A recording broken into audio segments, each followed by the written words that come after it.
Welcome to this episode of The Wolf and the Shepherd. Today we have with us Dallas Jenkins, the co-writer, producer, and director of the Chosen series. Dallas, great to have you with us. I appreciate it. Thanks for having me on. I'm curious to know what the wolf and the shepherd, which one of you actually is the wolf and which one is the shepherd? Well, I'm the smart one. I'm the wolf. All right, got it. The shepherdy one, he's the one who kind of navigates everything. So. All right, good. Just wanted to clear that up before we started. Yeah. Good. Good deal. So you have the show Chosen, and it's got a huge following, and obviously we want to talk a lot about that. So I'm going to turn it over to the wolf, and he's got some questions about that and kind of walk through the show and what it's all about and all that good stuff. Spoiler alert, it's about Jesus. Yes. In case anybody was wondering, but I'm going to turn it over to the wolf and let him kind of guide us through this. So yeah, my first thing was it always set out to be like, in terms of episodes? I mean, did you always think that I'm going to produce a series that's going to be like 6-8 episodes and that's going to be it? Or did you originally think, you know what, it'd be nice to have a movie, but I'm going to run out of time? Because, obviously when you do a series, you have more time, right? So you do like 6-8 episodes, you can get away with 3 or 4 hours. With a movie, it's hard to get away with more than, a couple of hours. So, I mean, what was your approach when you originally wrote this? Was it like, this is definitely going to be a series, or did it have some other type of, genesis to begin with? Like, Sure. Oh, I can do a movie of this. Or... Yeah, well, it started with a short film that I did for my church's Christmas Eve service. It was about the birth of Christ from the perspective of the shepherds. And I shot it on my friend's farm here, 20 minutes from me here in Illinois. And it was only intended for my church's Christmas Eve service. But in that 20-minute short film, I felt like we explored more about the story of the birth of Christ than I'd ever seen before in a portrayal. We showed what the shepherd's day was like earlier that day and how they were taking lambs into the town to sell for sacrifice. And we showed them hanging out around the campfire at night before the angels show up. And in that exploration, I just thought, boy, this is so interesting to me. And it turned out to be quite interesting to the audience. And it really made the birth of Christ and the experience of that, and that little story that's just in the Gospels only covers, a handful of verses. But in 20 minutes, we just were able to get in so much deeper, and it really brought the story to life even more than ever before for me and for a lot of the audience. And so that's where the idea for a multi-season show came from. I was also binge watching shows like Breaking Bad and The Wire and Friday Night Lights and Downton Abbey and shows like that with my wife or by myself. And I was like, boy, one of the things I love about television and the multi-season shows is that you can really dig into the characters. You really fall in love with them, and you follow them from season to season, and you can take your time with the storylines, as opposed to most Jesus movies and miniseries where you go from miracle to miracle, Bible verse to Bible verse. You never get a chance to really get to know anyone. Even to some extent, you don't really get a chance to get to know Jesus, because you're only seeing him through the lens of these famous stories. And you don't get a chance to really dig into any backstory or cultural context or historical context or personality, really. So from the beginning, the plan was, we're going to do this over the course of multiple seasons, or at least we're going to try to. Obviously, you never can guarantee you're going to get a chance to do multiple seasons because the show may not succeed. So the first season, when we finally finished it, and it's been out there, and now it's started to really get successful and popular around the world, we now have a very good idea that we're going to be able to do 7 seasons. So that's the plan, is 7 seasons. But yeah, right. I know that's a long answer to your question, but when I first started with the short film, I didn't even have the idea of the show in my mind. Once I decided I want to do a show, yes, the plan was 7 seasons. That's where we landed on, around 7 seasons, 8 episodes per season, which really gives us the time to dig into the stories and the people in the way that they deserve. Yeah, it's interesting you gave those examples of like Breaking Bad and Friday Night Lights and all that, because you know, a lot of the time with TV shows, you have to sell the plot and then sell the characters. All right, because people will look and say, oh yeah, this sounds interesting, I'll buy into this. And if they like the characters, they like the actors, they'll watch it. And even if the plot, you know, kind of dilutes a little bit and isn't necessarily that interesting, they'll keep with the show. But with this, they already know the plot. All right, there's no surprises. It's like, there's not really, and this is one thing I was going to ask you. It's like when you're dividing up the episodes, you're not like a traditional TV show. You're not going to have cliffhangers of what happens next, you know, type thing. It's this continuity that really, if somebody enjoyed the previous episode, then they're going to watch the next episode. It's not like what happens next type TV. Well, yes, that's true on a large scale. So people know the overall story. Jesus, ultimately, you know, the Gospels cover his ministry for about 3 years. We know that he died on the cross, spoiler alert, and we know that that he rose from the dead. At least us believers believe that, but everyone knows that that's the story. You can't. That's the trick, really, and I think that's something that we've tried to do, and people have seemed to appreciate it in season 1 so far, and we're working on season 2 right now, is to create those surprises and to create subplots, that some of which weren't in scripture, that we can plausibly portray through our knowledge of cultural context, historical context, human behavior, where how can we create some tension? Can we create perhaps not total cliffhangers about the big picture, but some storylines that you do want to know, how is Simon Peter going to react now that he has chosen to follow Jesus and give up all his give up his job? More importantly, how is his wife going to react? Now, in the Bible, there's no mention of that. We know that Simon Peter had a wife, for example, but we don't know much about her other than that her mother was healed by Jesus from sickness.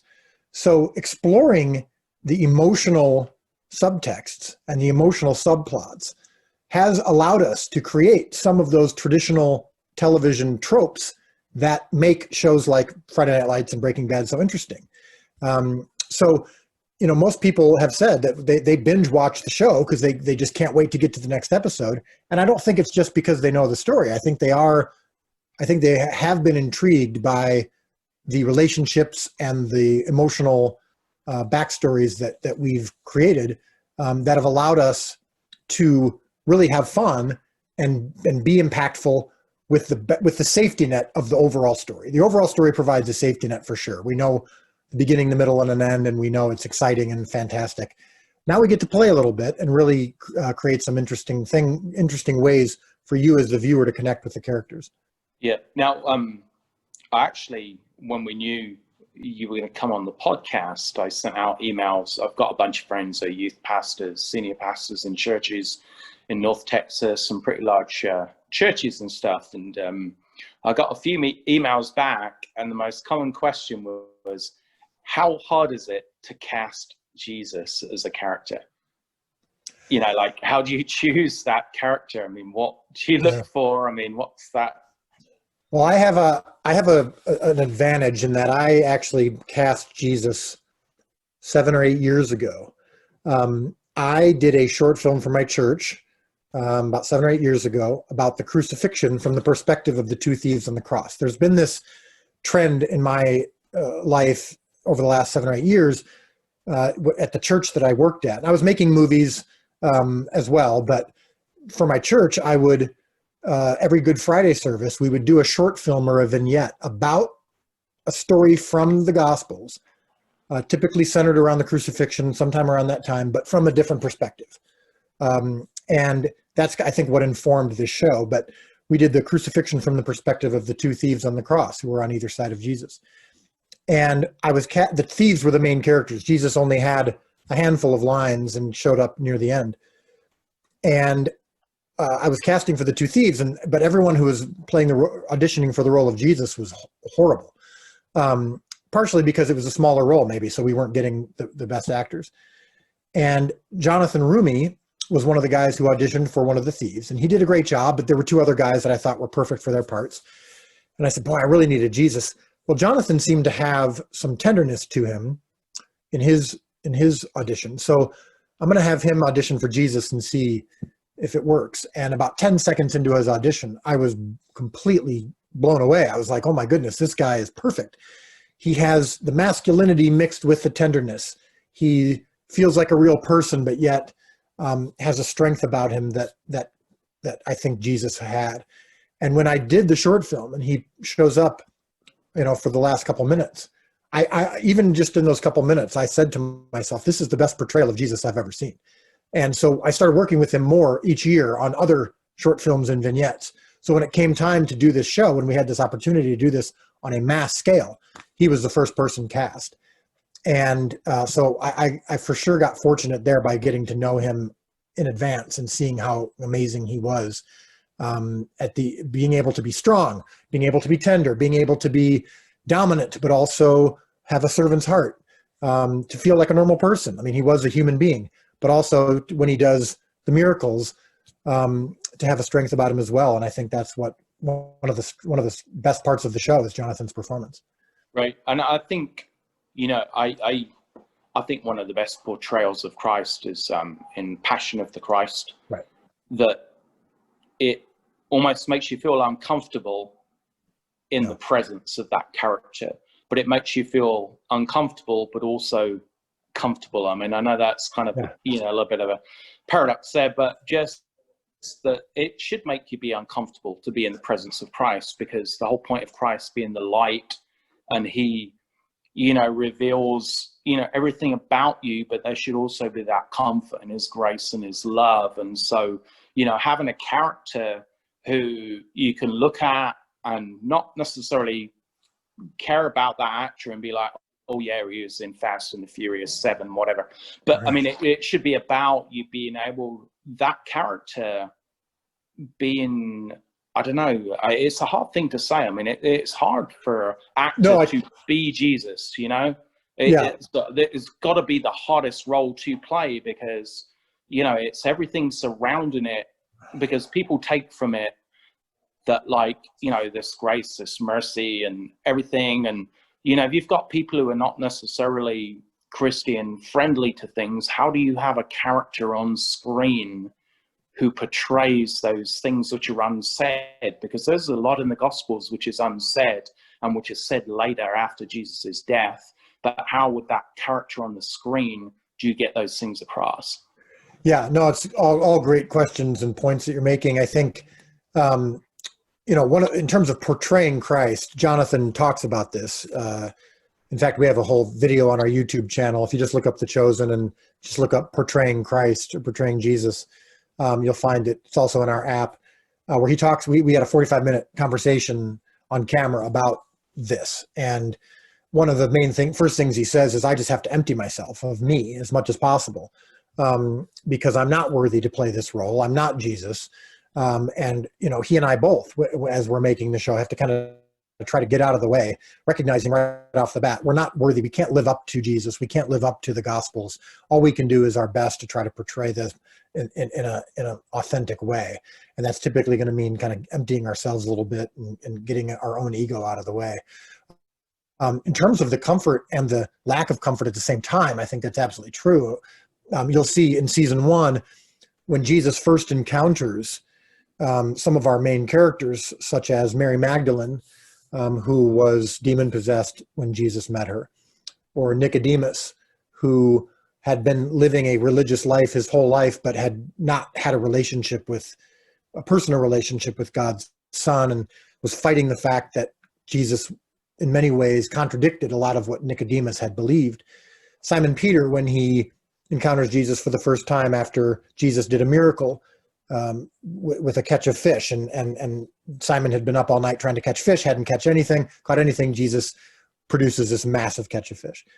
Well, all of them have these very uncomfortable reactions at first. So Mary Magdalene tries to get away from Jesus. She says, get away from me, because the demons in her are conflicting so much. She just can't accept his attention. Nicodemus falls to a knee when he kind of realizes this is the kingdom of God, and and treats him like an earthly king. You know, he kisses his hand, he falls to his knee, and Jesus has to kind of lift him up and say, no, that's not how, you know, I'm not an earthly king. I'm trying to get you to focus on your heart, and your heart connecting to me in a spiritual way. Simon Peter falls to his knees in shame and says from the Gospels, "Get away from me, I'm a sinful man." And Jesus each time pulls them in. With Mary Magdalene, he literally calls her by her real name and hugs her. And with Nicodemus, same thing. He lifts him up and says, "Blessed are you who take refuge in him," and cradles his head and tenderly. With Simon, he says, "Look at me, look up at me, fisherman." And he actually comes down to Simon's level. And after he says, look up, fisherman. And then he comes down to his level and they see eye to eye.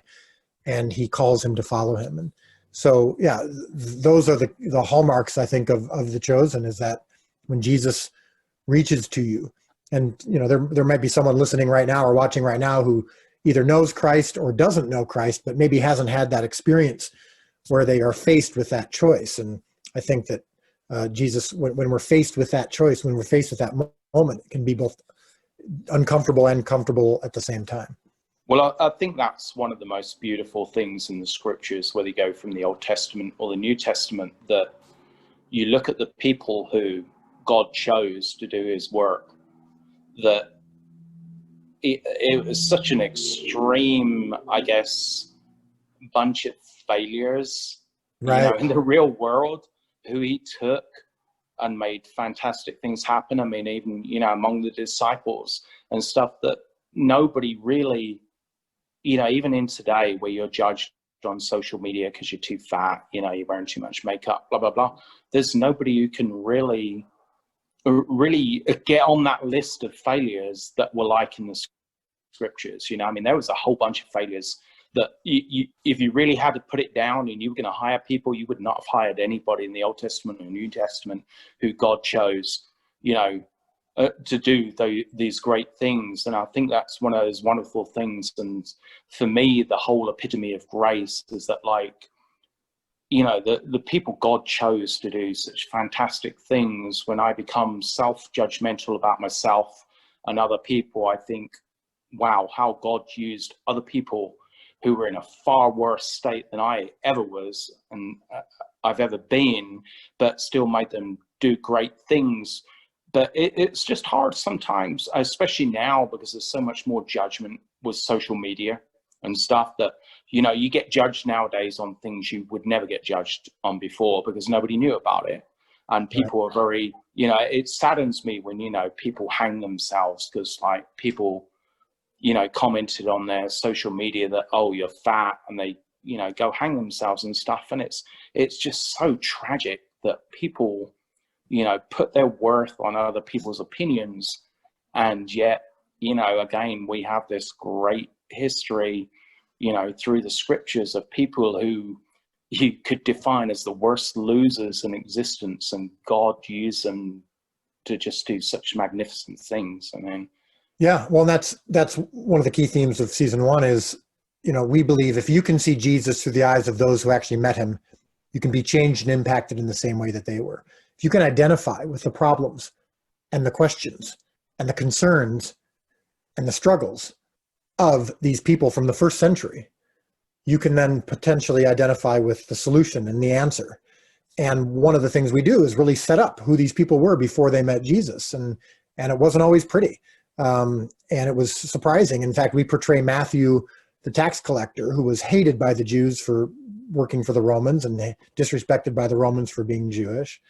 And we add this, what we believe is a plausible layer, maybe not factual, but plausible, that Matthew is also on the Asperger's spectrum or the autism spectrum.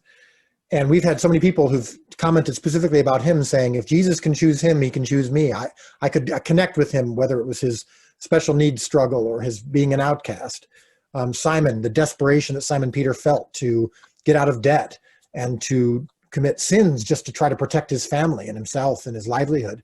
Nicodemus, caught up in the religion of his, you know, of his upbringing, and unable to see past that. We really want people to be able to see that there is no place you can go that's too low for Jesus to reach in and give you grace. And And that's one of the things that amazes me reading through the scriptures, that when people say it's not God ordained, or God didn't have a hand in writing the scriptures, that you could not have made up these characters in a million years, of these people in various states of desperation, or parts of their life where they were so enrolled in sin that the Spirit of God turned them around. And one thing I like about when I was reading up on your show, and it connects to one of the podcasts we did like maybe a month ago on memory, that people's memory of people is based upon environment, prejudice, and various things. And so when you have people looking at Jesus, I guess at the time, they were always looking at Jesus based upon their pre-belief, their circumstance, and everything else. But it obviously changes across time, and now everybody sees Jesus, it's either relational in terms of how it affects them, or it's how they understand the scriptures. I mean, it's very different in, I guess, you look at a lot of other holy books, a lot of other religions. You've got what they say are normal people, and everything's indoctrinated in terms of you believe this, you believe this, you believe this.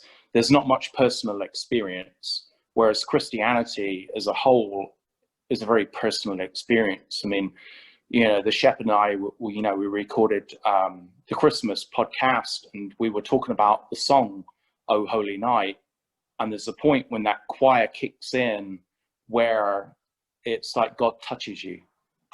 And I don't think, and there's no disrespect to other religions, but I don't think there's a thing where God touches you as much. And it's just hard to explain. It's like God touches you in such amazing places, and how to put that on screen, to get that in front of people, to just look, if you're just willing to allow God to touch you, then he will come and meet you where you're at. It doesn't matter how much of a loser you think you are. You've got to, as long as you're open to allowing God to touch you, he will come and meet you. Yeah, and that's, I mean, that's really well said, and I think that's what people say most about the show, which is we portray Jesus as, yes, the perfect human, yes, the ultimate good, the ultimate ideal, but as a man, as a human. He was born in very modest, extremely surprisingly low circumstances. Born in a stable to peasants from Nazareth, which was a very disrespected podunk town. The way he lived his life, the people that he surrounded himself with, he was constantly reminding you that he meets you where you're at. The term Emmanuel, which tends to be a Christmas term. Yeah, the God is with us. God with us. That's what the whole show is about.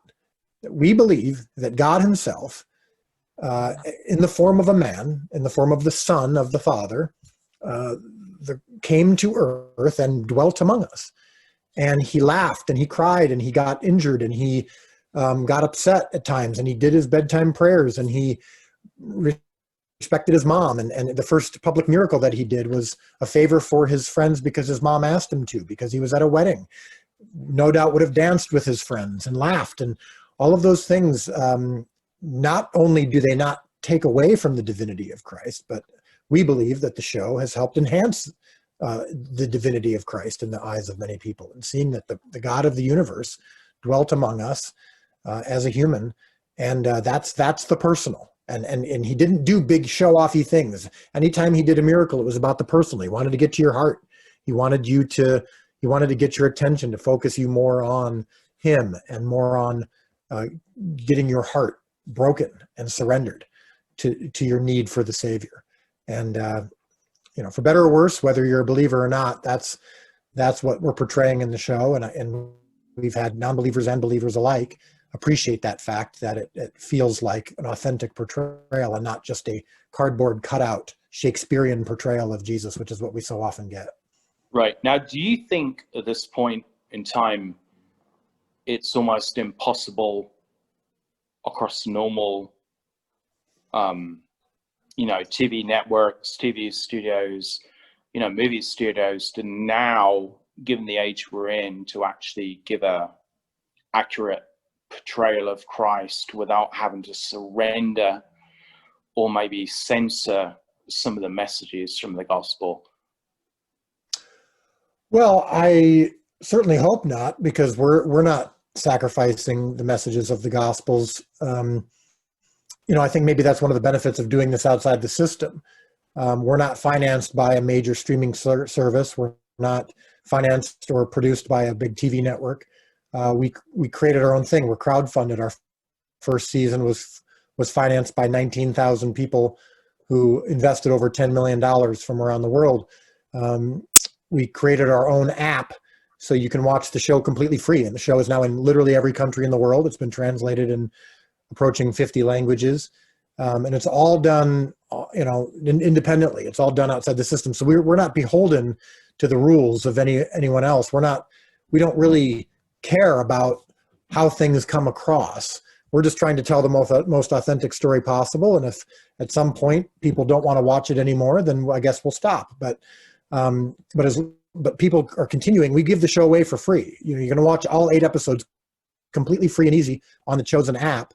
And when you connect it to your streaming device, whether it's like a Roku or Apple TV or Fire Stick or whatever, you don't have to sign in to anything. You don't have to register. You don't have to pay anything. It's totally free, totally accessible. And then we say when we're done watching, or when you're done watching, if you want us to keep doing this for free for people around the world, if you want us to keep doing future seasons, you can contribute if you want, or you can buy the DVDs, or you can buy the merchandise like what I'm wearing right now. And people do it. They do it to the extent that we're financing future seasons and episodes. And as I talk to you now, I'm going to be leaving for Texas in just a day to go shoot the second half of season 2. It's working.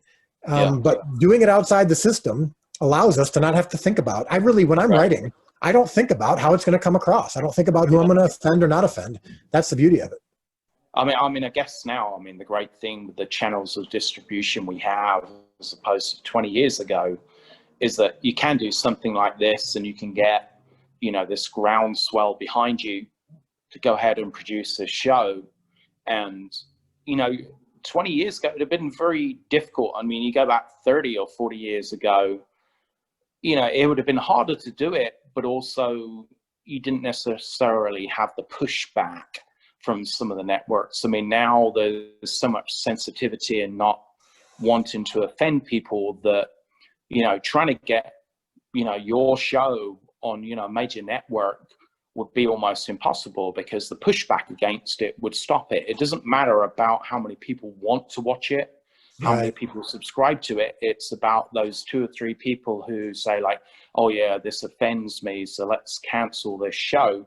I go back to some of the, Christian movies I saw maybe 20 or 30 years ago, and they were very, very lame. And, the same thing with the music, going back then, it was very, very poor. Now, I understand, the people had the right heart and stuff, but I don't think people at that time understood the market.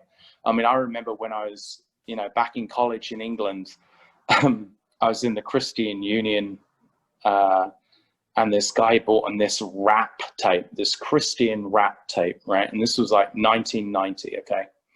And he played this tape for us, and it's literally on tape, and it went along the lines of, oh, here's the holy book.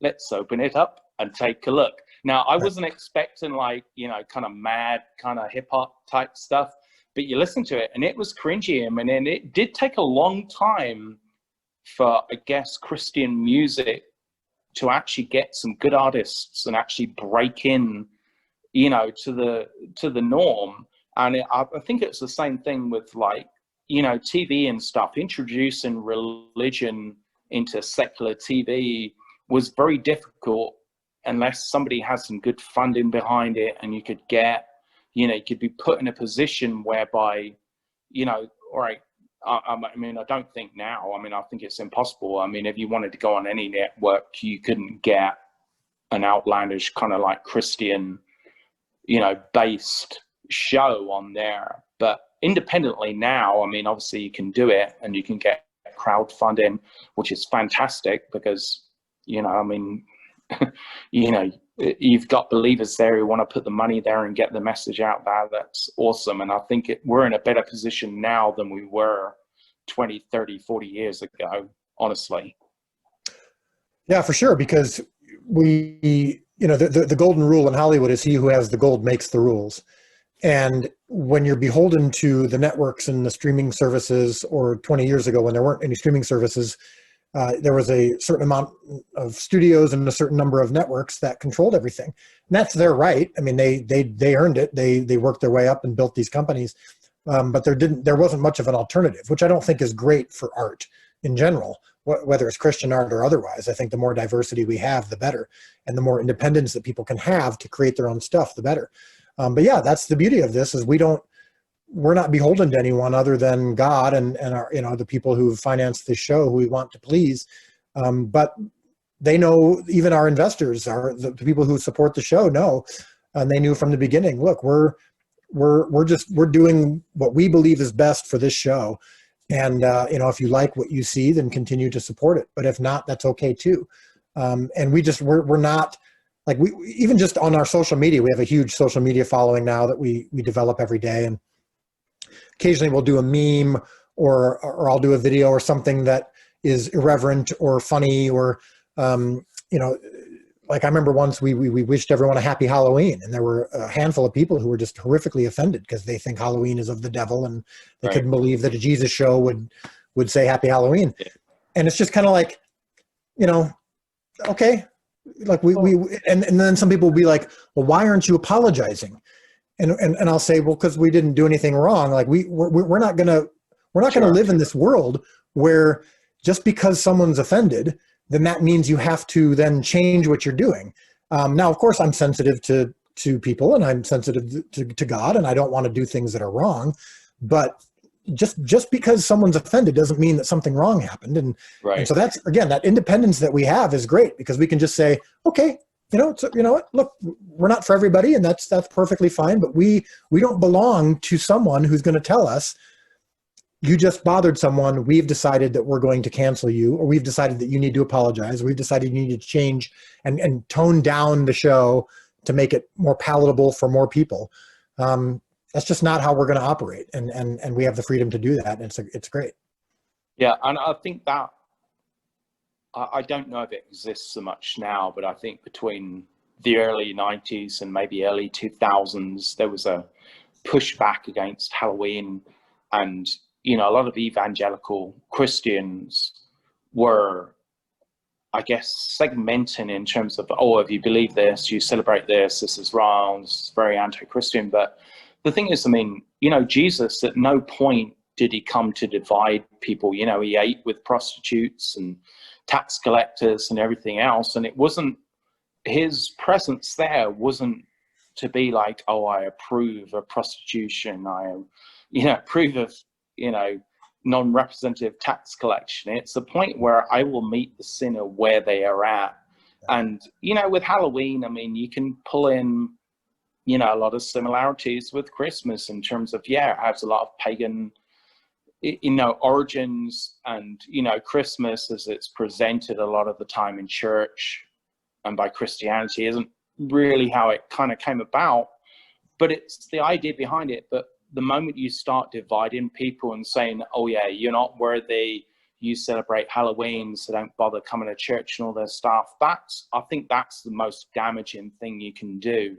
Again, it's about bringing people to God and getting them to see that, like, look, as long as you take your focus away from maybe what you're celebrating or, deifying and understanding that Jesus is Lord, then that's kind of mission accomplished in a way. I don't think there's anything wrong with Christians celebrating Halloween in the same way that, you take the pagan origins, there's nothing wrong with, Christians celebrating Christmas. It just seems these different labels and all these things get moved around, but the ultimate goal is getting people to have a relationship with Christ. It's not about the holidays, it's not about the Hallmark cards, it's not about what's showing on TV. We've got to bring people to Christ.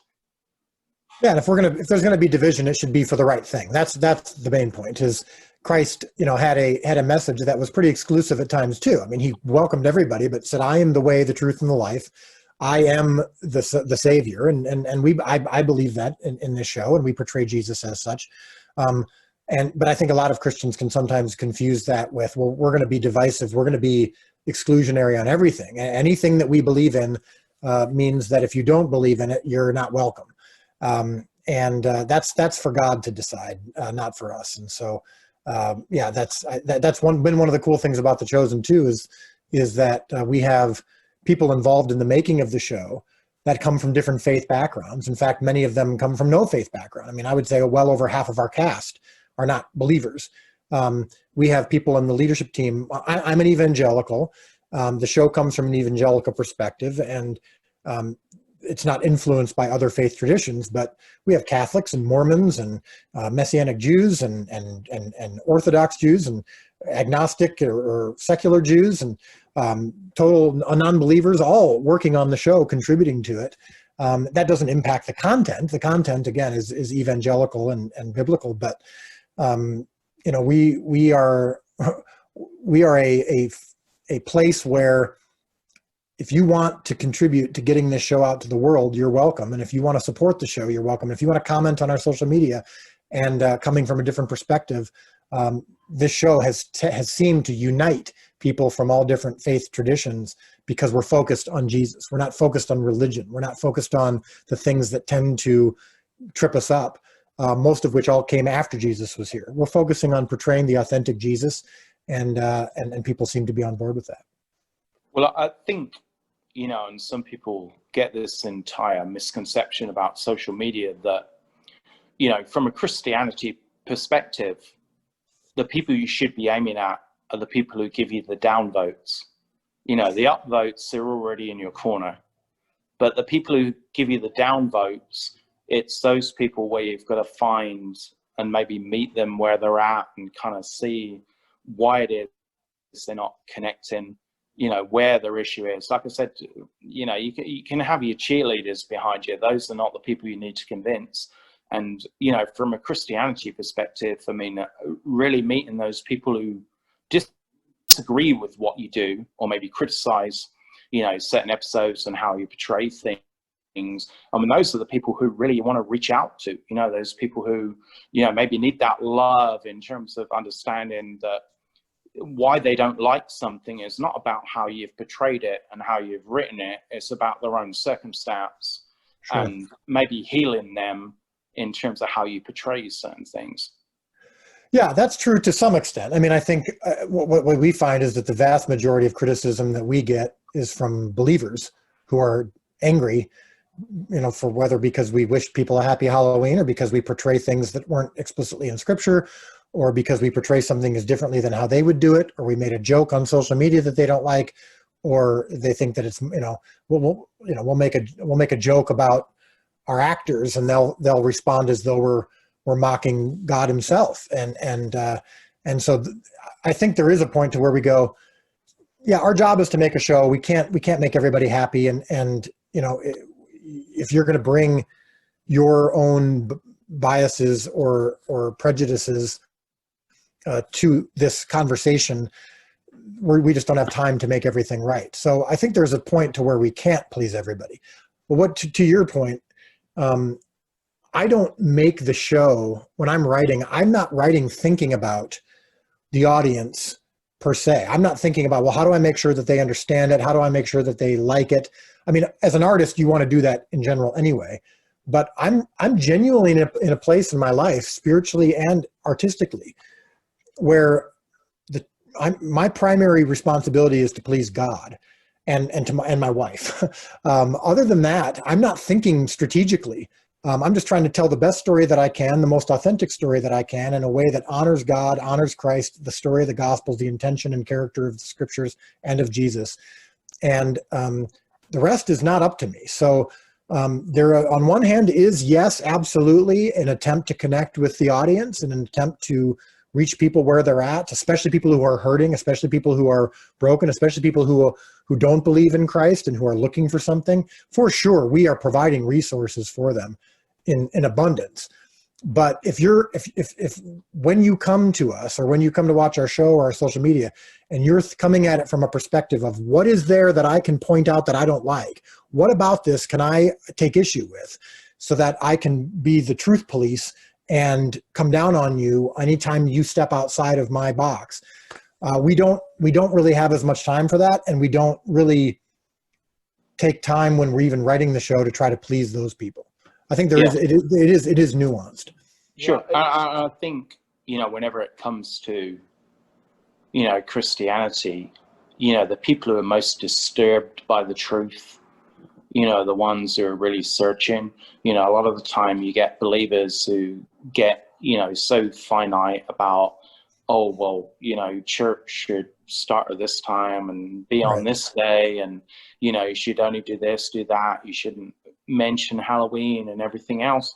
Those people are kind of, it's not a point if they're not the unsaved as such, but they're people who get so bogged down into this kind of division.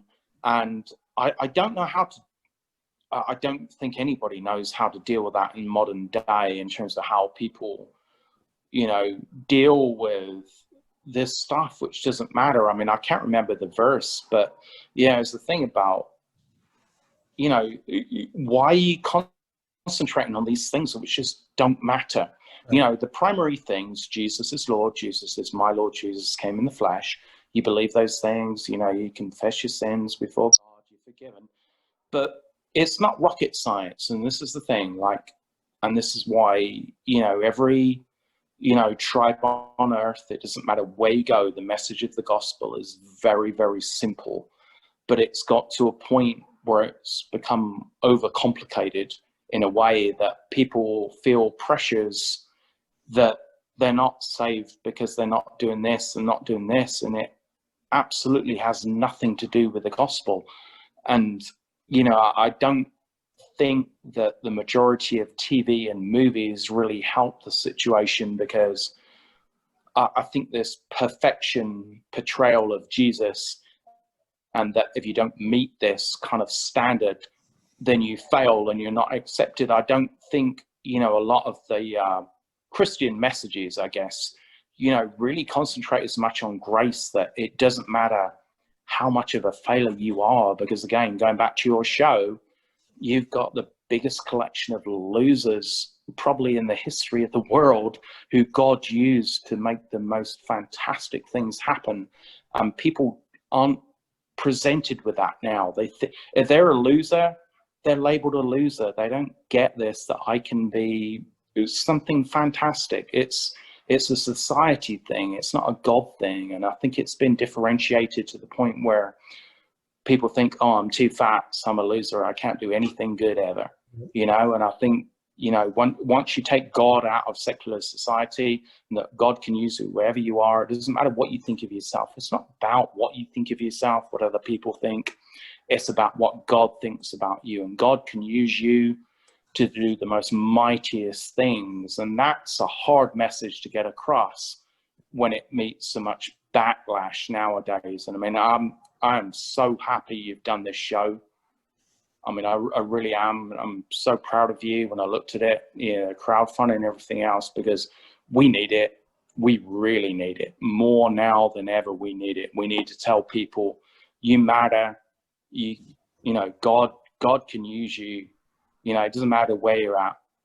God can use you. And I love, like I said, the way you're doing your show, and, seeing it from other people's point of view of, God, Well, if giving people a better understanding of grace is the one thing that our show accomplishes, and then for sure that would be considered a success. I think the shepherd, you were going to say something a minute ago. Yeah, well, the wolf, he kind of stole my thunder there. Let's be honest.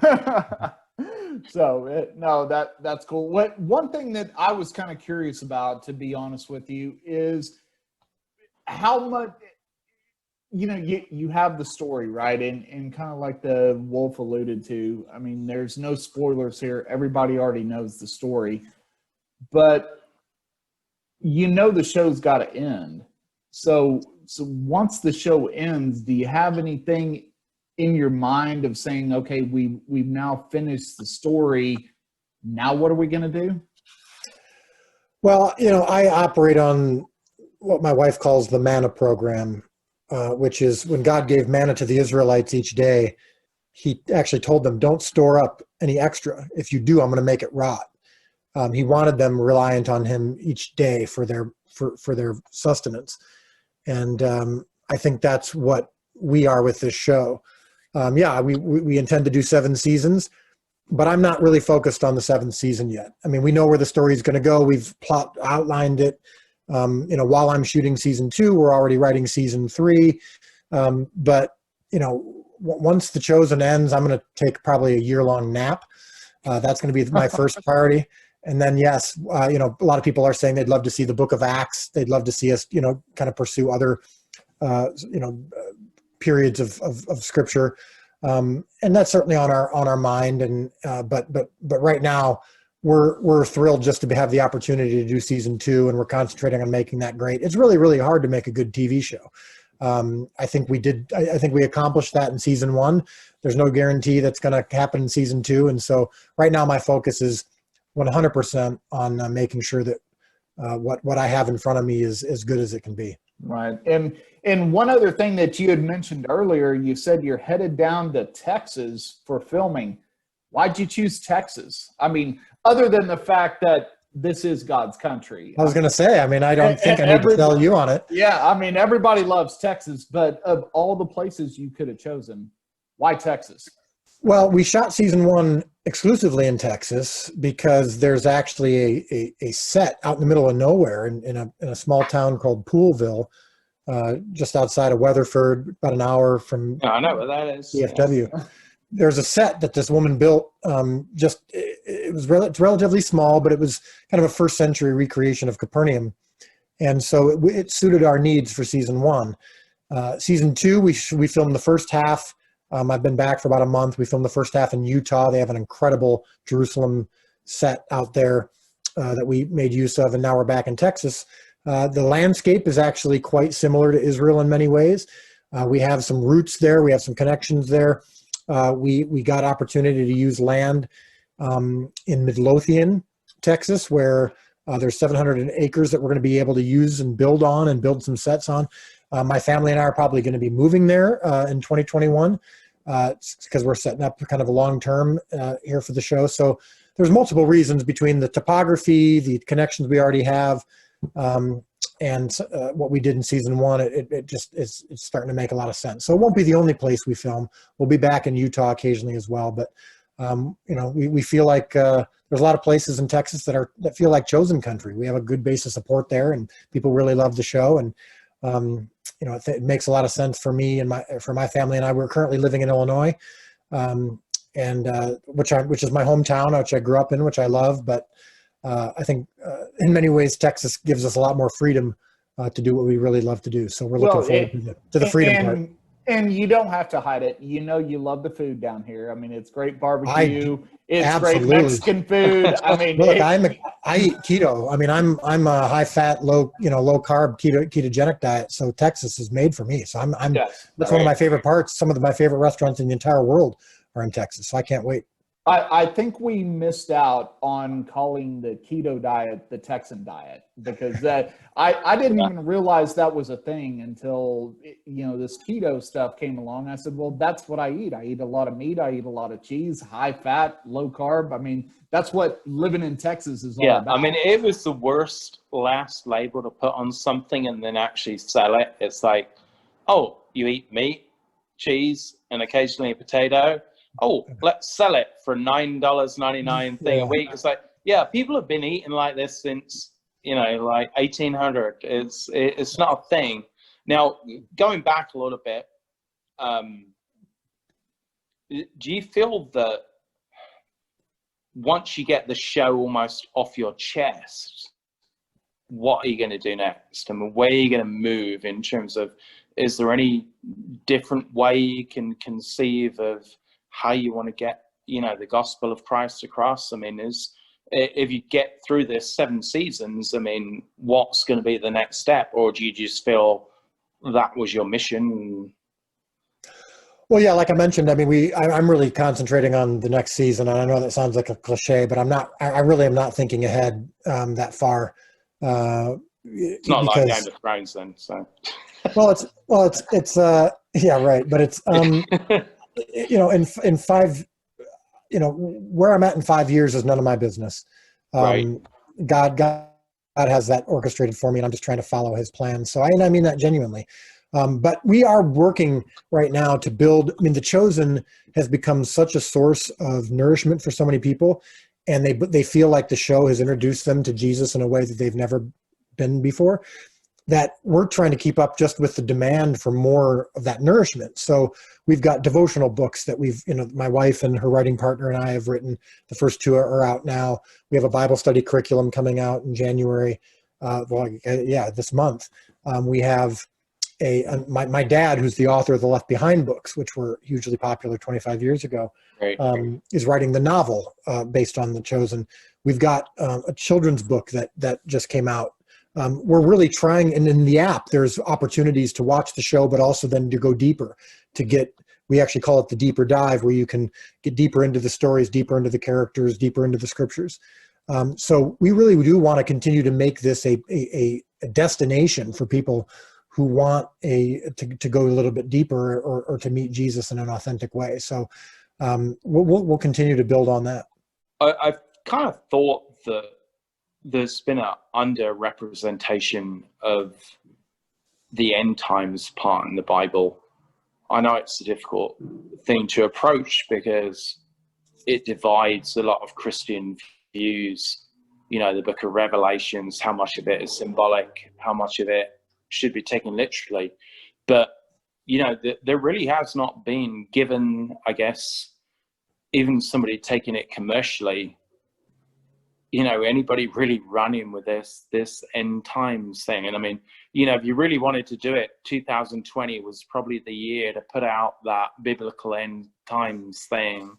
But it always seems this kind of third rail of topics which nobody will touch in terms of Christian media, whether it be like podcasts, books, movies, or anything. And I mean, I know it's an unknown, but even it seems almost too delicate to even put a commentary on, you know, the topic. Well, that's maybe true in the mainstream, but I would argue with you a little bit on that, because I mentioned Left Behind. So my dad did the Left Behind books, which were a cultural phenomenon for years. Oh, so they're fantastic, right? From the book side, that was the case, and they tried to make some movies. The movies did well, 20 years ago on video, but they never really kind of got into they weren't, I think, big enough to really make an impact in the mainstream. There's been quite a few movies made about the end times, but they all tend to be pretty low budget, and there's kind of this little cult following of end times movies. But I do think you're right that there hasn't been anything on that's been significant in film and television. I hope to eventually change that. I mean, before my father dies, I want to give him a Left Behind show or movie that I think that those books really deserved, and he hasn't quite gotten it there yet. And so we have been in discussions to potentially do a show like The Chosen, a multi-season show based on Left Behind. And I think that could be just because I think it's really interesting, and I think, like you said, 2020 was for sure an opportunity to bring all that stuff to the forefront. So it's certainly on our radar, but yeah, it is challenging because it's the Book of Revelation is so weird in good and bad ways, and so we. But I do think it's something that I'd love to try to tackle at some point in my career is kind of the definitive Left Behind show. Yeah, I mean, I would absolutely love it if he did that. I mean, I've read the Left Behind series. I mean, I've read all of those like multiple times, and I understand why people don't necessarily want to touch that in terms of a TV show and everything, because the moment you start on that, you've got critics from day one. I mean, even if you just had a 100% Christian audience, you're going to have critics from day one, because everybody interprets things differently. I mean, it's not like, the original Gospels where, it's the eyewitness accounts. And again, with your show, I mean, it does, a great job in terms of that. I mean, there's no realm of kind of, oh, well, no, I think they would have seen that differently, because, you're choosing it from a character, seeing it, and that's how they saw it. But once you start getting into the later books of the New Testament, I mean, it becomes very difficult, because it's like you genuinely need some divine knowledge to understand a lot of the stuff. I think in the Gospels, you don't. You just need to have an open heart. You need to have some faith, and you can accept everything which is portrayed in the Gospels. But once you get to the later books of the New Testament, you've really kind of got to have some divine knowledge to really kind of understand what's going on with stuff. And, it's the thing that it's not for everybody. Not everybody needs to know everything about what's going on. And I think that's where some people fall down. It's like, well, we all need to know when the end day is, or when this is happening and the day Christ is returning. No, you really don't. That's not, that's not the thing. That's not, on the agenda. Right. So Dallas, I'm curious, you being a filmmaker and getting into this, you've got to have at least maybe an inspiration or kind of a favorite movie that was made about the Bible. I mean, I think back of 10 Commandments with Charlton Heston. And I mean, what a great movie that was in thinking about the ability that they had back then for special effects and the way that it looked. But not The Life of Brian, not that one. The Life of Brian. Oh, that was probably bigger in England. I did watch it. It was funny. But was there one of those old, kind of Bible, either a movie or a mini series or whatever, that maybe you watched and was kind of an inspiration to say, you know what, that was cool, now I want to do this? Yeah, I mean, I think to some extent the majority of them were inspirations in the opposite way, meaning, and I don't even say that to criticize them. It was more just like okay, that's been done multiple times. I want to do something different. So whether it was the way Christ was portrayed, or the fact that they were Bible verse to Bible verse, miracle to miracle, the fact that they were trying to fit a lot into one small dose. So most of it has been like a reaction to what I've seen, and I'm going to do something completely different. I was inspired for sure as a child by the miniseries Jesus of Nazareth, which was on every year on, I think it was NBC but I remember, as a believer, appreciating what looked like a pretty epic portrayal of my faith and what I believed in. So that was certainly, I think, early on an inspiration. The Passion of the Christ obviously is kind of the definitive portrayal of Christ from the last 25 years. And but they did something that I did like, which was, instead of trying to tell the big story in a small amount of time, they focused in on one small, like one day basically, or one night. And they were able to then explore it in its fullest extent. And I would say that when I describe The Chosen to people, a lot of times I use The Passion of the Christ as an example, not the style or the tone. It's actually quite melodramatic, which is different from how The Chosen is. But when you ask people, what are your favorite moments from The Passion of the Christ? I think pretty much everyone would include, there's a scene where Jesus flashes back to a moment with his mother, or his mother is flashing back to it, when Jesus is building a table and he teases her and splashes her with water. And people mention that all the time. And I always say The Chosen is filled with all of those moments. That's what The Chosen is you're talking about that moment where he's building a table and she's saying, oh, nobody's gonna sit at a table like this or whatever, and it's early in the movie and you kind of have that little chuckle and you say, okay, it kind of lightens you up. And it's actually well done the way they do it, because you're going in, exactly what you're going to see, kind of like the Wolf had said before. I mean, there's no spoiler alert here. This isn't Mandalorian season 2, and Luke Skywalker appears at the end of the Mandalorian as a CGI guy, right? I mean, everybody knows the story. So when you actually kind of see this little, I don't know what you call it, like a editorial moment where you're like, maybe as a carpenter, we all know he was a carpenter, that he said, hey, what if we had a table like this? And you kind of have that chuckle in it, and you kind of sit back in the chair a little bit, and you're like, okay, I'm going to relax now.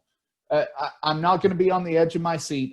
They've settled me in. It's going to be serious, but at the same time, I can kind of settle in now. You got me comfortable, and it feels human. Yeah, it feels human. It feels relatable. It feels like the kind of shows that you normally would watch, and I think that's one of the things that's been a problem, is so many Jesus projects don't feel like anything you normally would want to watch. It's very formal, very staged, very presentational, very reverent. Reverence can be a good thing, of course, but sometimes it can detract you from humanity and from being at all anything that you can kind of engage with. And so that's one of the main things that I've tried to do with the show. And that's, one thing I was thinking about when you're talking, it's almost easy to portray the divinity of Christ, but to portray the humanity of where Jesus came in the flesh, that, there may have been a week or 2 weeks where there was nothing Jesus-y or godly going on. It was just a regular thing. This is the whole thing. Jesus came in the flesh. That, portray like Jesus as a human being, but without sin, but having this predestination, I guess, that, I think that's where people kind of lose a little bit of connection, because, people want idols. And I mean, especially nowadays, now you've got music, you've got, film and everything. People want idols, and, they crucify their idols the moment they make a mistake. But, in terms of deity, I think people have a difficulty in understanding that Jesus was fully human and fully flesh, and he walked among us, and he was a human being. And he went maybe a month or 2 months without anything wonderful or godly or miraculously ever happening. But that was the thing. Jesus came in the flesh. He was one of us.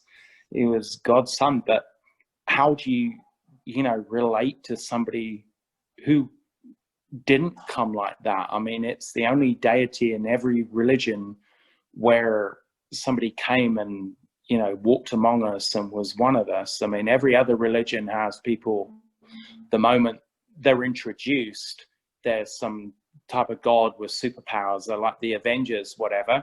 Jesus came in the flesh. He was one of us. He was born in a manger, born in a lowly life. Jesus came in the flesh. And I think, trying to find that disconnect of how do you get people to understand, there was a point in time where Jesus was just like you. He just lived a day just like you. He pooped. He maybe ate a bad diet that day, maybe ate the equivalent of nachos or a pizza that day, but he came in the flesh. He lived your life.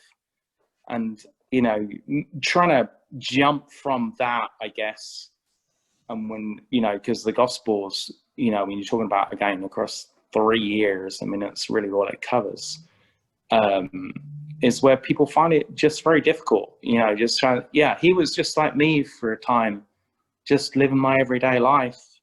Is perfect, and then he gave up his life and saved the world. I mean, that's the hard, I don't know. Yeah, not when he hard did it, sell, but you know what I mean. And he did it in a way that people didn't expect. They wanted him to be a military leader. They thought he was going to kind of come in and establish this big new kingdom and be like an Avenger, and he was the opposite in many ways. And that's the hard thing that people struggled with back then, and hopefully, now with a show like this, we can introduce people to that concept and see how it relates to today, and how we don't always get justice. Here on earth, we don't always get exactly what we want, and sometimes we need to surrender and be broken and concentrate on the personal relationships as opposed to trying to get everything we want politically. To try to establish revenge, try to establish what we want in the political sphere and the government. We want a Christian nation. We want our values to be the dominant values, and that's not what Jesus promised. Right. Yeah. So in making the show, have you traveled over to Israel or any place over there and kind of gotten some inspiration behind that? Just walked around, said, hey, here's the Mount of Olives, or here's the old city of Jerusalem, or whatever. In making this, did you go over to that part of the world to kind of get some inspiration? Yeah. So back in 2018, before we launched the show, I went to Israel with a few of my partners and a Messianic Jewish rabbi named Jason Sobel, who is one of our biblical and historical consultants on the show. And we spent a week. I just had to be there before I made the show. I had to be where Jesus walked and go to the hometown of some of the main characters from our show, like Magdala, where Mary Magdalene is from, and Capernaum, which is where our first season is set. And that was very important, not only just for spiritual connection, but for I don't know. I mean, you can always research online, but I think until you're there and you can kind of feel the tactile, have the tactile experience and experience the history of our faith and the Jewishness of it. I mean, I'm a Gentile. I'm an evangelical American, but it's important for me to kind of experience the Jewish roots of my faith as well, because that's who Jesus was, and that's the story of the Savior is the story of the Jewish people, first and foremost. And so that was an important thing to do for sure. And when you were over there, was there a surreal feeling? I mean, when you're walking around all these places that, historically, I mean, they all exist, Jerusalem's been there for years and all that good stuff. And you're walking around and you're saying to yourself, hey, this might be somewhere where Jesus and the disciples camped out one night, or, hey, here's, the Sea of Galilee, which is a lake, and they called it a sea, but, hey, we know they fished here and all that. That had to be kind of an interesting feeling just to be around all that. Yeah, for sure. I think everyone who goes there has a little bit of that sense. What's funny is the first couple of days, I didn't feel like I had that moment that people describe where you're standing where Jesus stood and it overwhelms you. It wasn't, I certainly appreciated it and and loved it, and went to the Sea of Galilee in the spot where Jesus called Simon to follow him, which we portray in season 1. And we did several videos that are on our YouTube channel where you can see some really cool behind the scenes insights into the stories and the places. But it wasn't until I was in Magdala, where Mary Magdalene's birthplace was, where I was standing in a first century synagogue, where I felt really strongly like God was laying it on my heart, that this show was going to be the definitive portrayal of who his followers were, who Jesus's followers were. And that was a big deal. And I felt God was just laying it on my heart. I'm not going to let you screw it up. And so that was key. Being in Magdala, being in kind of some of those humble places, to me, were more impactful than being in some of these tourist locations where big churches have been built. Yeah. Now, I understand why the shepherd asked that question, because we were going to do a podcast in a few weeks about something called the Jerusalem syndrome. And it was about people who had basically, traveled to Jerusalem and just had this incredible spiritual experience and connection there. And, not necessarily even gone there for that reason, but it absolutely changed their lives. That just walking in the footprints of Christ, changes people. And I have a, firm belief that, being in the environment or being where people are, that, you can pick up on that energy. I mean, you can walk into a room and know if people have been arguing and stuff. And, this is kind of timestamp, right, in time. And I think, with like, the Holy Lands, that it's almost impossible for you to go there and, you know, walk in the places where Jesus went and just not feel, I don't know, just something which connects with your soul, which it just explains almost everything to you there. Now, if you could have, I don't know, gone back and maybe rewritten how you did stuff with a show, would you have done stuff differently? Would you have shortened it down from, like, you know, I know you said you want to do 7 seasons, but would you have gone about it maybe a different way after you got like through the first season and stuff?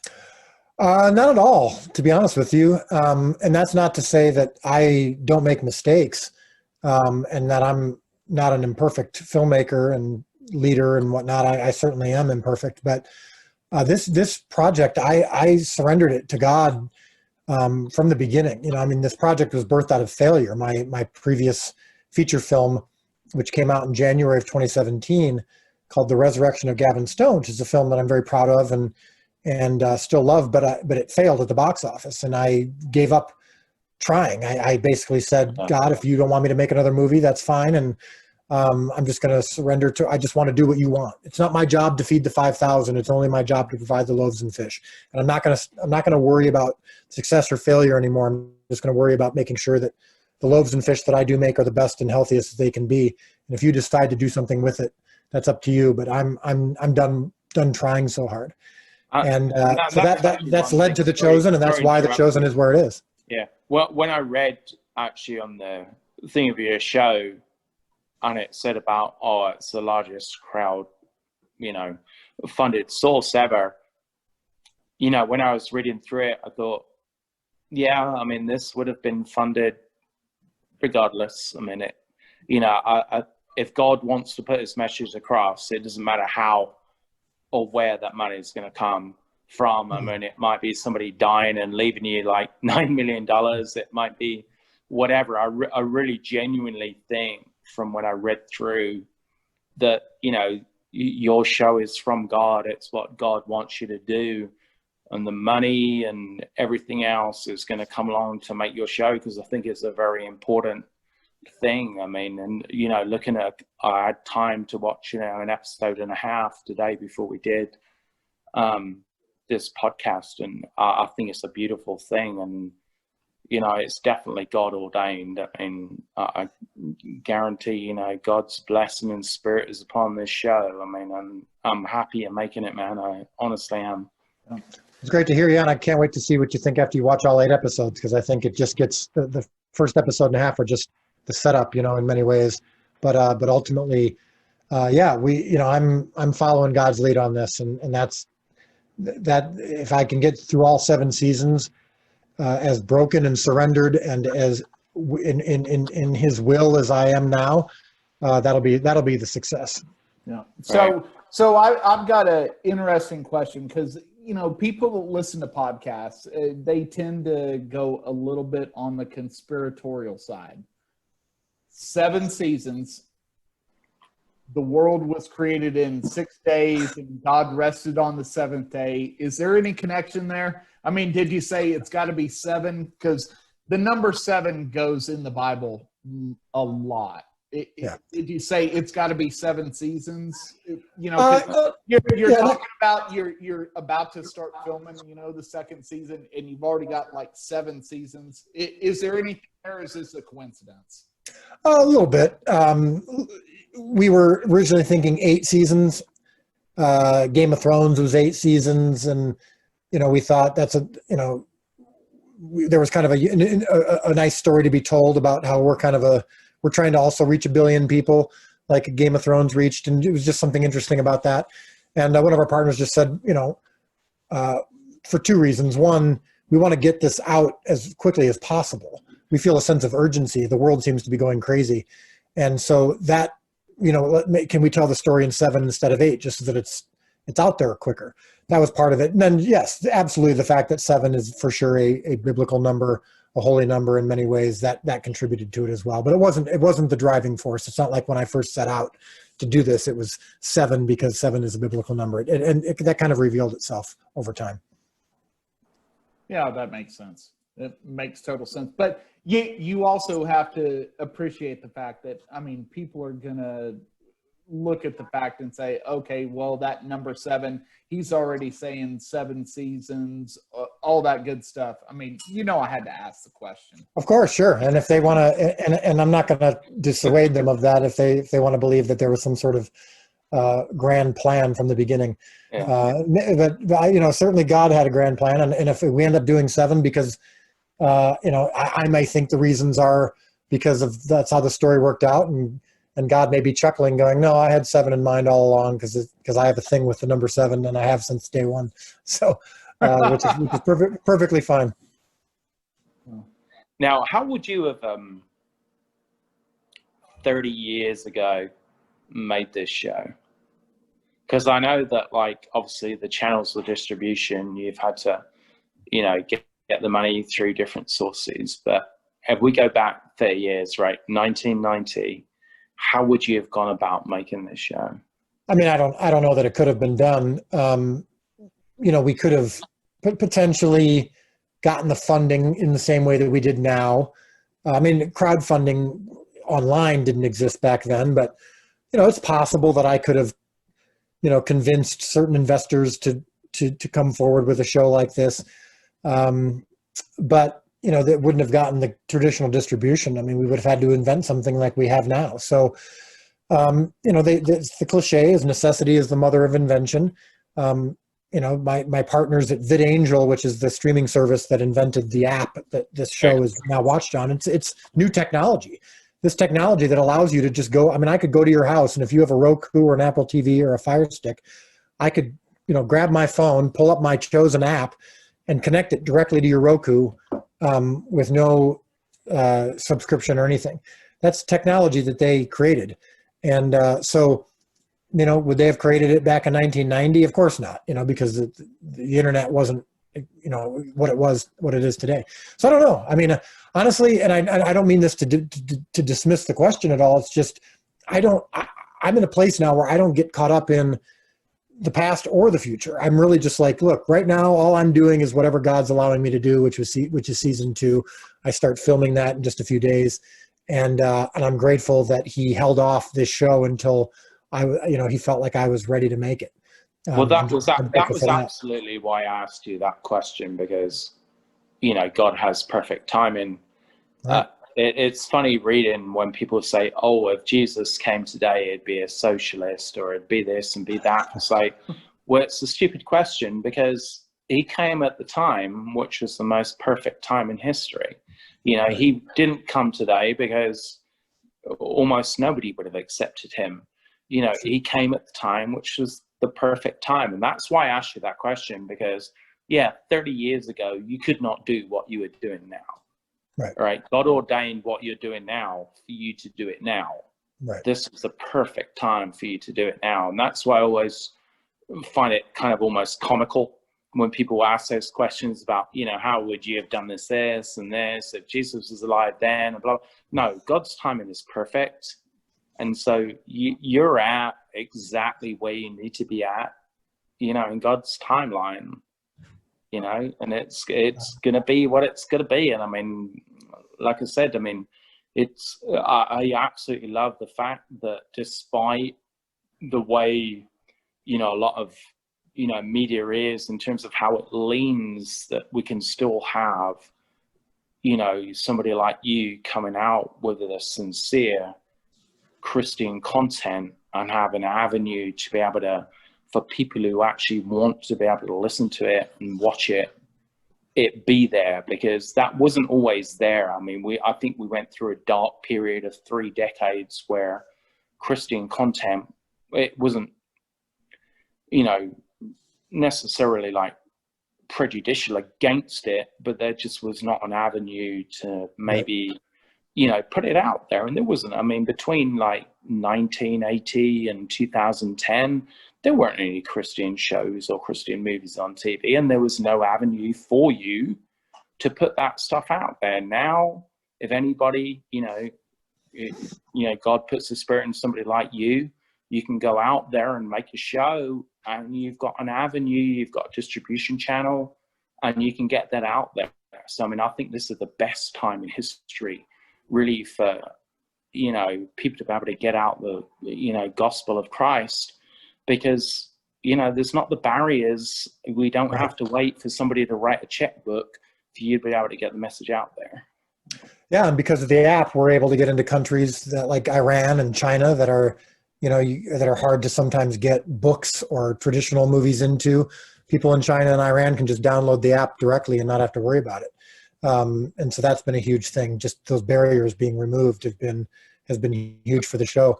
COVID was this is a horrible thing to say, but COVID was the best thing for The Chosen.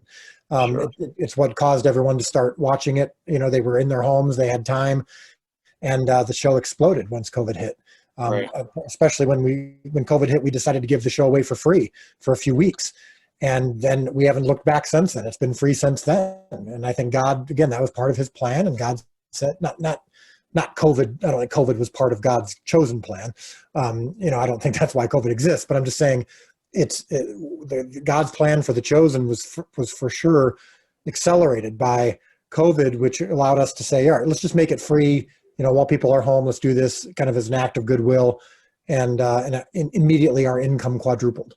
That's how God's impossible math works. And so, there's no other better time. And that's a perfect summary for you to give, is that, there really is no better time than now. God's timing is perfect. And I just feel very fortunate to be part of it. Yeah. And sure, especially if you look at any of the news articles or whatever that's going on with the age of COVID that we're in right now, everybody streaming Netflix. And I wouldn't have cared about the Tiger King and, what happened with this guy in Oklahoma having all these tigers or whatever. But, you get stuck and you're like, well, I gotta watch something. I gotta entertain myself. And it was kind of that perfect storm. And that is an absolute lie. You came in to the office and asked me, have you watched The Tiger King? I said no. And you said, you need to watch The Tiger King. And then for 3 days I watched the whole of The Tiger King. So